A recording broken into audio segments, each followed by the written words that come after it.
এখন আমাদের ধারাবাহিক রুহানি অনুষ্ঠানে কিছু আলোচনা করা হইবে সিরাতাল মুস্তাকিমের আরো এক মানে সম্পর্কে, এবং উক্ত মানে হইল মানব দেহর মাথার মধ্যে বসবাসকারী আনারুহুর পরিচয় সম্পর্কে।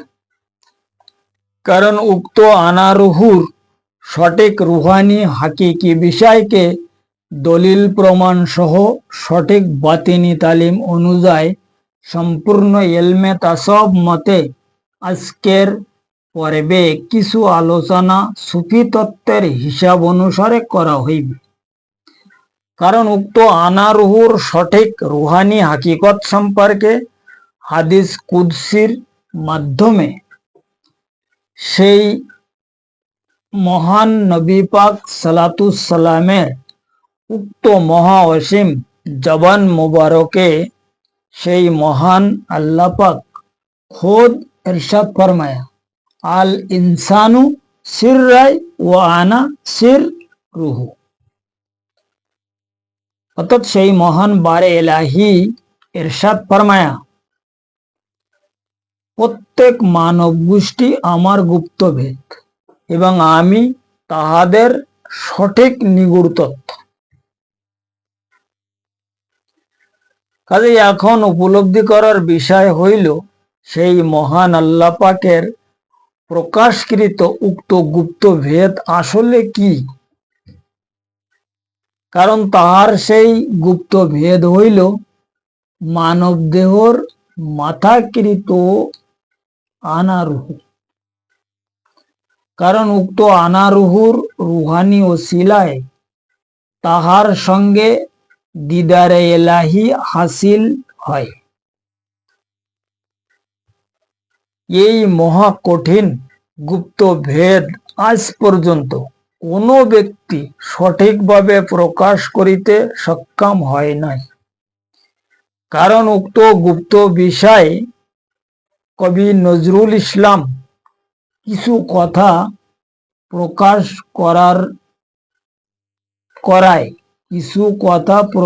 করায় সাথে সাথে উপর থেকে আওয়াজ আসিয়াছিল, এই নজরুল হোল্ড।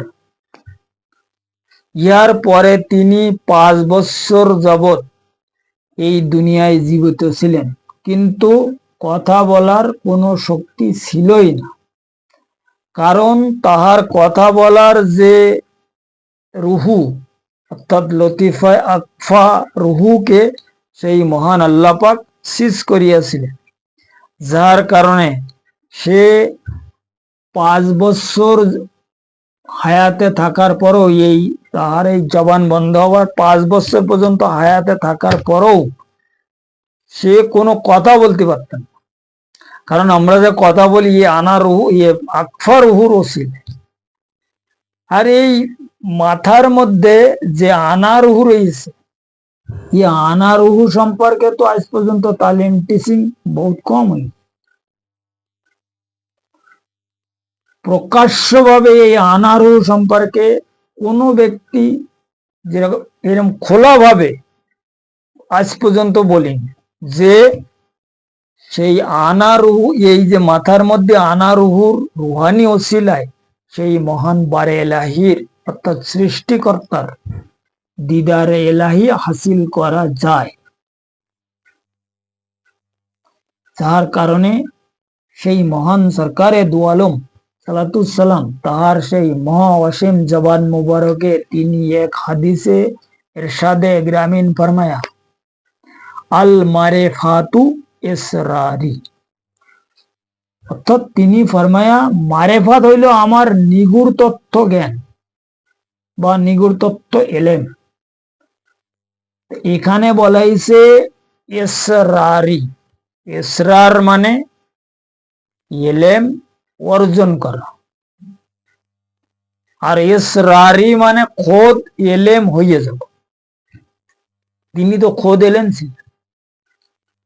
কারণ কোরআন নাজিল হয়েছে জিব্রাইল ফেরেশতার মাধ্যমে, তো কোরআন তো এই বার্নিং অবস্থা আসেনি, নূর হিসাবে তার কলবে প্রদান করা হয়েছে। উনি তো খোদ নূর ছিলেন, তো উনি তো খোদই এলেন ছিলেন না, তাই ওখানে বলেছে এসরারি। এই হাদিসে উনি কি বলেছে? আল মারেফাতু এসরার, মারেফাত আমার নিগুড় তত্ত্ব এলেম। তো যতক্ষণ পর্যন্ত তাহার এই নিগুড় তত্ত্ব এলেমের মধ্যে প্রবেশ করা না যাবে, ততক্ষণ পর্যন্ত মারেফাতের সন্ধান কোনো ব্যক্তি পাবে। তাই সে যতই চেষ্টা করুক না, এই এলেমের মধ্যে প্রবেশ করার জন্য তিনি যে এলমের শহর আর এই শহরের দরজা তিনি বানাইয়ে তাই গেছে, এমনি ফালতু যায়নি তিনি, এবং ফালতু পর্দা নেই, যায়নি তো কোথাও হ্যাঁ দুনিয়ায়। কিন্তু কথা হয়েছে তাহার এলেমের মধ্যে ঢুকতে হইলে সিরাতাল মুস্তাকিমের দরকার হবে, আর যখন সিরাতাল মুস্তাকিমের রাস্তায় চলা শুরু করবে তখন তাহার দরজা খুঁজে, যে দরজা তিনি বানাইতে গেছে। ওনার এলমের শহরে ঢোকার জন্য অবশ্য দরজার দরকার। যতক্ষণ পর্যন্ত সিরাতাল মুস্তাকিমের রাস্তায় মানুষ না ঢুকবে ততক্ষণ এলেমের দরজা পাবে না। আর এলেমের দরজা যতক্ষণ না পাওয়া যাবে ততক্ষণ পর্যন্ত এই মাথার আনা রুহুর কোনো হিসাব কিতাব খুঁজে বাহির করা যাবে না। কারণ এখানে মনে বলা হয়েছে কি, আনা মদিনাতুল এলেম ও আলিউ বাবহা। এই ও আলিউ বাবহা কি मतलब কি? বাবহা, বাব মানে উপর আর হা মানে দরজা। এই যে দরজা, এই দরজা খুলতে হইলে মাওলায় কায়নাতের যে সিলসিলা, উনার যে নায়েব, উনার জানারা গুলাম, ওই গুলামের অবশ্যই দরকার হইবে। তখন সিরাতাল মুস্তাকিমের রাস্তা পাওয়া যাবে এবং দিদারে এলাহির রাস্তা ক্লিয়ার হয়ে যাবে এবং হুজুর পাকের ওই এলেমের মধ্যে প্রবেশ করা যাবে। কথা বুঝা গেছে? এ হচ্ছে আনা রুহুর গুড় তত্ত্ব।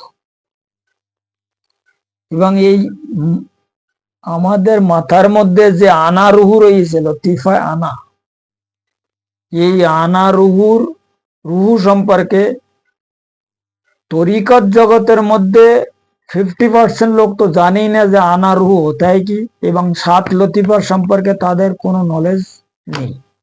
তারা জানে লতিফা 6টা, কিন্তু তারা যে তালিম টিচিং পেয়েছে এই 6টা লতিফার কেবল নাম জানে, কিন্তু এই লতিফা কোথায় থাকে, তাদের স্থান কোথায়, এবং তাদের প্রকাশ করা, তাদের সবাল করার, তাদের দ্বারায় মতলব মুক্তি লাভ করার এই সব সম্পর্কে তো কথা নেই।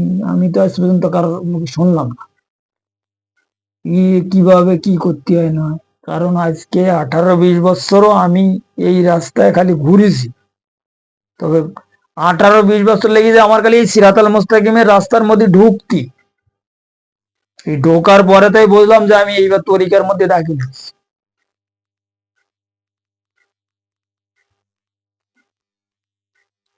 তরিকা অত সহজ জিনিস না, আর তরিকা অত সস্তা না। যারা এই যে সমস্ত তরিকা আমরা করি বেড়াচ্ছি, এই আনা রুহুর গুড় তত্ত্ব যতক্ষণ পর্যন্ত মানুষ না উপলব্ধি করতে পারবে ততক্ষণ পর্যন্ত মতলব সিরাতাল মুস্তাকিমের রাস্তা ক্লিয়ার হবে না। সিরাতাল মুস্তাকিমের রাস্তা এখান থেকে শুরু, এই দিল থেকে, আর এখানে যেই শেষ। এখানে শেষ কোন সময়? যখন এর প্রকাশ করেন যাবে। কি হচ্ছে সিরাতাল মুস্তাকিমের আসলে মূল কাহিনী।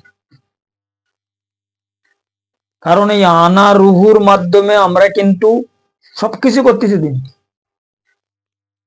এই দুনিয়ায় চিন্তা গবেষণা বা যা কিছু রিসার্চ বগেরা আমরা করতেছি এই আনা রুহুর মাধ্যমে করতেছি, কিন্তু ওই রুহুকে অধিকাংশ লোক রুহু সম্পর্কে কিছু জানি।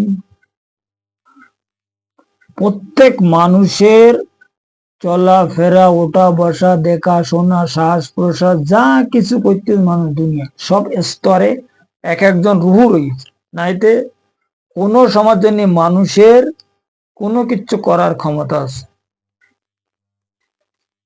কারণ এই যে আমার এই হাত পা শরীর বডি নড়তেছে কি জন্য, এর মধ্যে কিছু রাখা আছে বলেই নড়তেছে না। যার মধ্যে কিছু নেই তারা তো নটি মানে স্থল ইয়ে দেয়াল বগারা ইয়ে যা কিছু আছে আমাদের আমার পাশে এরা নটি পাইতেছে না কি জন্য, কারণ এদের মধ্যে রুই নেই। এই জন্যই রুহানিয়াতের যে মূল তত্ত্ব এগুলো আগে জানতে হবে, না জানা পর্যন্ত রুহানিয়াতের সিরাতাল মুস্তাকিমের রাস্তায় চলা যাবে না। কি বলতো আমরা এতটুকু জানি ইহদিনা সিরাতাল মুস্তাকিম, সিরাতাল মুস্তাকিম মানে কি সরল সোজা রাস্তা। এই রাস্তা সরল সোজা নাম দেওয়াই বটে, কিন্তু এই সরল সোজা রাস্তার মধ্যে ঢুকতে গেলে কত সমস্যা আর কত যে কষ্ট ইয়ে মানুষ কেউ জানে। কারণ শয়তান পরিষ্কার ভাবে বলিছে যে আমি সিরাতাল মুস্তাকিমের রাস্তায় বসি, সিরাতাল মুস্তাকিমের রাস্তায় ফান পেতে পরিষ্কার বসে আছে। সূরা আরাফের 16 নম্বর আয়াতে লেখা আছে, দেখো। আমরা তো সিরাতাল মুস্তাকিম সবাই করি যাচ্ছে।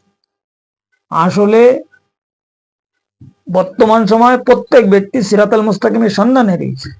একথা বলা যাবে না যে সিরাতাল মুস্তাকিমে কেউ চলতে না, না সিরাতাল মুস্তাকিম কেউ মানতে না, সিরাতাল মুস্তাকিম কেউ জানে না, সবাই জানে মানে। কিন্তু আসলে সিরাতাল মুস্তাকিমের যে মেন গুড় তত্ত্ব এ সম্পর্কে বহু কম মানুষ জানে। কারণ সিরাতাল মুস্তাকিমের আসল হিস্ট্রি হচ্ছে রুহানিগত ব্যাপার। যতক্ষণ পর্যন্ত আমরা রুহানিয়াতের মধ্যে প্রবেশ না করতে পারবো ততক্ষণ পর্যন্ত সিরাতাল মুস্তাকিমের আসল হাকিকত সম্পর্কে আমরা উপলব্ধি করিতে কোনো মতে সম্ভব না। এই জন্য সিরাতাল মুস্তাকিম এই শুধু একটা নাম বটে, এর হিস্টোরি বিশাল বড় কঠিন ব্যাপার। মানব মুক্তির শুরু হচ্ছে সিরাতাল মুস্তাকিম এবং শেষ হচ্ছে সিরাতাল মুস্তাকিম। কারণ তরিকাত জগতের শুরু হইল জিকির এলাই, মানে জিকির কলম। আমরা কই বি জিকির করি, ইয়ে তরিকাত জগতের শুরু এখান থেকে। যখন কোনো ব্যক্তি তরিকার মধ্যে দাখিল হয় তা কি করে, তাদের যারা পীর মুর্শিদ আছে তারা কি করে, তারা তো বলে ইয়ে আমল করিয়ে, ও করিয়ে, জিকির করিও, তা করিও, এইসব বলে। নামাজ পড়িও, রোজা রাখিও, হজ করিও, মা বাবার সেবা করিও, এই সমস্ত পীর সাহেব এই বলতে তার কি বলতে। সিরাতাল মুস্তাকিমের যে রাস্তা আর তরিকার রাস্তা, তরিকার প্রথম শুরু আছে জিকিরি কলব, শেষ হচ্ছে দিদার এলাই। ইয়ে প্রথমে শুরু হচ্ছে সিরাতাল মুস্তাকিম আর লাস্টে সিরাতাল মুস্তাকিম যখন লাস্টে পৌঁছে যাচ্ছ তখন আল্লাহ দিদার হয়ে যাচ্ছে। তখন তো সিরাতাল মুস্তাকিমের কোনো দরকার নেই। কারণ তুমি কোনো গাড়িতে উঠে যে গন্তব্যস্থলে যখন পৌঁছে যাবো ওই সময় গাড়ি তো দরকার নেই, গাড়ি তো সাথে নিয়ে করবে না কেউ, না।